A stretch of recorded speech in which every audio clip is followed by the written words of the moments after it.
seseorang yang mungkin sangat sulit kita lakukan.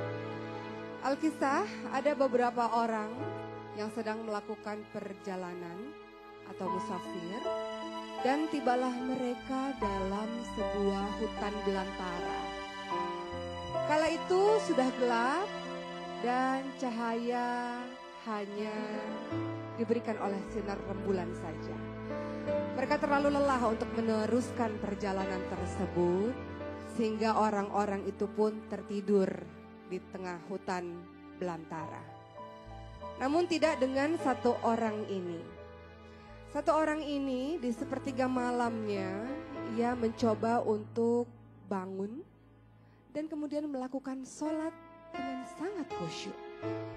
Dalam setiap perkataan, di dalam sholatnya, ia mengucapkannya dengan perlahan dan ia hayati betul. Ia paham bahwa dalam setiap perkataan tersebut adalah doa pengharapannya kepada Allah Subhanahu wa Ta'ala. Di tengah orang-orang yang tertidur dan satu orang yang sedang sholat khusyuk ini, tiba-tiba dari kejauhan terdengar sebuah suara dan derap langkah. Maka seseorang pun bangun dan kemudian melihat apa yang ada di balik belantara tersebut. Dan alangkah kagetnya orang-orang ini ketika mengetahui ada singa yang buas yang sebenarnya hendak menerkam mereka. Maka mereka pun saling membangunkan satu sama lain dan dengan penuh ketakutan mereka lari tunggang langgang sampai kemudian ada beberapa di antara mereka yang naik ke atas pohon karena takut diterkam oleh singa tersebut. Lalu bagaimana dengan orang yang sedang sholat ini? Dalam sholatnya ternyata ia tidak terpengaruh dengan keadaan singa tersebut. Teman-temannya yang berada di atas pohon dan berada dalam kejauhan menyaksikan dengan hati yang berdebar. Kira-kira pemandangan apa yang akan mereka lihat di hadapan mereka.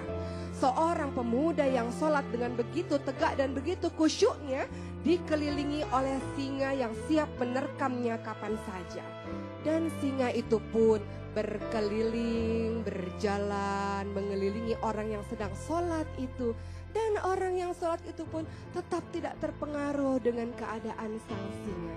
Ia tetap berdiri, tetap ruku, tetap sujud, terus melakukan sholatnya. Teman-teman lain mengatakan, lihat sebentar lagi singa itu akan menerkamnya. Sebentar lagi ia akan mati dalam keadaan sia-sia. Lihat kasihan sekali teman-teman kita ini, kata orang-orang tersebut. Lalu apa yang terjadi? Ternyata dugaan mereka salah.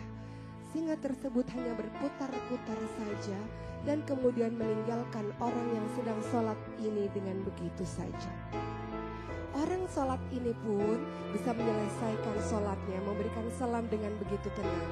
Ia menengadahkan tangannya dan berdoa kepada Allah Subhanahu wa Ta'ala, khusyuk persis sama ketika dia sholat. Maka ketika teman-temannya melihat keadaan bahwa singa itu ternyata sudah pergi jauh, mereka pun turun dari pohon. Dan yang dari berjauhan, teman-temannya datang menghampirinya dan mengatakan, apa yang engkau lakukan? Tadi ada singa di dekatmu dan engkau berdiri saja, sholat saja tanpa terpengaruh apapun. Bagaimana kalau engkau mati sia-sia ketika singa itu menerkammu? Kenapa engkau tidak lari begitu saja? Maka orang ini mengatakan, engkau tahu, aku ini malu kalau aku takut pada makhluknya Allah. Sementara aku tidak takut kepada Allah. Aku sedang menikmati percakapanku dengan Allah. Aku sedang meresapi, menghayati semua kalimat-kalimat yang aku ucapkan. Karena inilah satu-satunya waktu aku berkomunikasi dan dekat kepada Allah.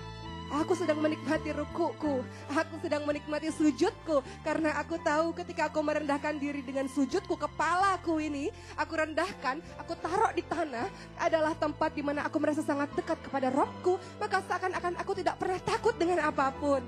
Aku merasa Allah sedang memandangku.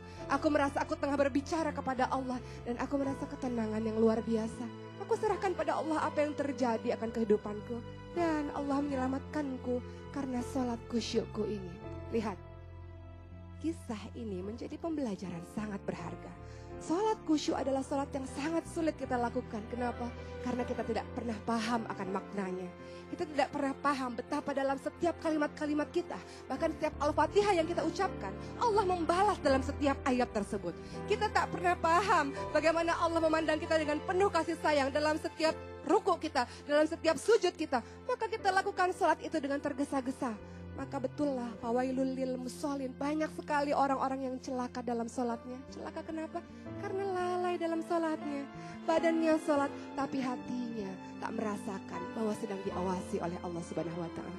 Sholat dengan khusyuk, kita melatih diri kita, hati kita serahkan kepada Allah, dan kita akan merasakan manfaatnya bahwa dalam sholat itu inna sholatan tanha anil fasya wal munkar, akan senantiasa menjagamu dari perbuatan keji dan mungkar, dan kau tidak akan pernah takut pada apapun.